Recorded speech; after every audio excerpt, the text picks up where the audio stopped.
क्या कभी किसी ने आपसे कहा है कि तुम्हें गलतफहमी हो गई है? मैंने ऐसा कभी नहीं कहा। या बार बार आपको ऐसा महसूस कराया गया कि तुम पागल हो, तुम्हारी याददाश्त कमज़ोर है और तुम ज़रूरत से ज़्यादा सोचते हो? अगर हाँ, तो आप गैस लाइटिंग के शिकार हो गए हैं। अभिवादन स्वीकार करें मोनीश गुहे का। आज इस एपिसोड में हम समझेंगे कि गैस लाइटिंग क्या होती है, इसकी पहचान कैसे होगी और स्वयं को इससे कैसे बचाया जाए। सबसे पहले जानते हैं कि गैस लाइटिंग है क्या। दोस्तों, गैस लाइटिंग एक साइकोलॉजिकल मैनिपुलेशन टेक्निक है जिसमें कोई व्यक्ति जानबूझकर दूसरों से ऐसा महसूस कराता है कि उसकी यादें, भावनाएं और समझ पूर्णतः गलत है। इसका मकसद होता है सामने वाले पर कंट्रोल पाना, उसे कमजोर, भ्रमित और स्वयं के ऊपर निर्भर बनाना। यहाँ हमें दो पक्ष स्पष्ट दिखाई देते हैं। एक वह व्यक्ति जो कि गैस लाइटिंग कर रहा है, यानी कि गैस लाइटर, और एक दूसरा व्यक्ति जिसके ऊपर ये सारे जुल्म हो रहे हैं, यानी कि विक्टिम। अब बात कर लेते हैं इस शब्द की उत्पत्ति की। गैस लाइटिंग शब्द आया था 1944 की एक हॉलीवुड मूवी गैसलाइट से, जिसमें एक पति अपनी पत्नी को पागल साबित करने की कोशिश करता है। वो घर में गैस लाइट को धीमा करता है और जब पत्नी उससे पूछती है कि लाइट मंद क्यों हो गई है, तो वो उससे कहता है कि ऐसा कुछ नहीं है। धीरे धीरे पत्नी अपनी समझ पर ही शक करने लगती है और अंततः वही होता है जो उसका हीरो चाहता है। यही प्रोसेस गैस लाइटिंग कहलाती है। दोस्तों, गैस लाइटिंग के कुछ सामान्य रूप होते हैं। ये मात्र प्रेम प्रसंगों में नहीं, बल्कि दोस्ती में, परिवार में, दफ्तर में, यहाँ तक कि राजनीति और समाज में भी हमें देखने को मिलते हैं। इससे कुछ एक सामान्य उदाहरण है जिससे आप समझेंगे कि कैसे ये होती है। जैसे कि कोई आपसे कहे कि तुम्हें याद नहीं, तुमने ही तो ऐसा कहा था। या फिर कोई आपसे कहे कि यार कितना ओवर रिएक्ट करते हो किसी बात को लेके। या फिर कहे कि तुम हमेशा ड्रामा क्यों करते हो। या फिर बाकी सब तो ठीक है, तुमको मुझसे ही प्रॉब्लम है। या तुम्हें समझ नहीं आता कि मैं तुम्हारे भले के लिए कह रहा हूं। ये सबसे कॉमन शब्द है रिलेशनशिप में, किसी का भला बता के उसकी इच्छाओं का पूर्ण रूप में दमन करना। हमने परिवारों में इस प्रकार की स्थितियों को खूब देखा है। अब मसला है कि इसे पहचाने कैसे।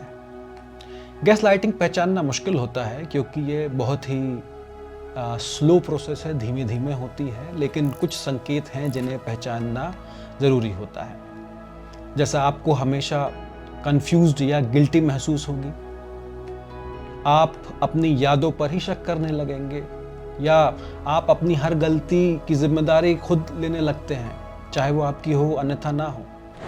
आपको ऐसा लगता है कि आप पर्याप्त नहीं हैं, कुछ कमी है आपके भीतर। गैस लाइटर के सामने आप खुद को समझाने की कोशिश में लगे रहते हैं कि फाइनली मैं ही कमजोर हूं, मुझ में ही कमी है।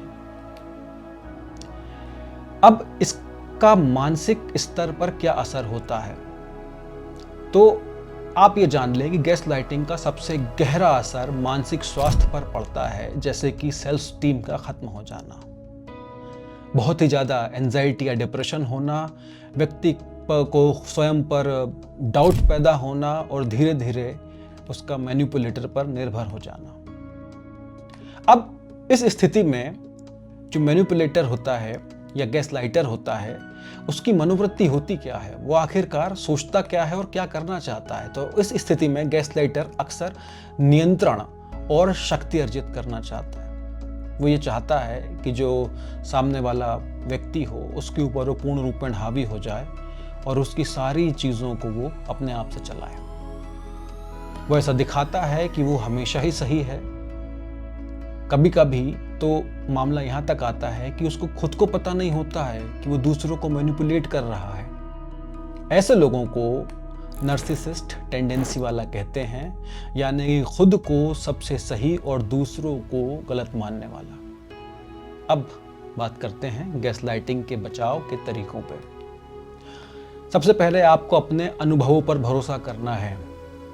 अगर आपको लगता है कि कुछ गलत है तो वो गलत है, उसकी तफ्तीश करें, अपने विचारों को लिखें, जैसे कि आपने क्या कहा, कैसे कहा, कब कहा, इसे नोट कर लें। इसके बाद आप किसी भरोसेमंद व्यक्ति से भी बात कर सकते हैं, क्योंकि बाहर का नज़रिया या तीसरा दृष्टिकोण चीज़ों को साफ करने में मदद कर सकता है। सीमाएं तय करें। आप सामने वाले से बिल्कुल कह सकते हैं कि मुझसे आप इस तरीके की बात ना करें, उसे बिल्कुल नकार दें। ज़रूरत पड़े तो आप प्रोफेशनल्स की, डॉक्टर्स की मदद लें। अंततः दोस्तों, गैसलाइटिंग सिर्फ एक शब्द नहीं है, ये एक साइलेंट अब्यूज़ है जो बिना चोट पहुंचाए भी इंसान को तोड़ देता है मानसिक रूप से। अगर आप इसका सामना कर रहे हैं तो याद रखिए, आप गलत नहीं हैं। सच्चाई हमेशा साफ दिखती है, बस हमें खुद पर भरोसा रखना है, और सबसे बड़ा भरोसा स्वयं का ही होता है। तो अगर आपको ये वीडियो पसंद आई हो तो कृपया कर इसे लाइक करें, शेयर करें और सब्सक्राइब करें। आपका बहुत बहुत धन्यवाद।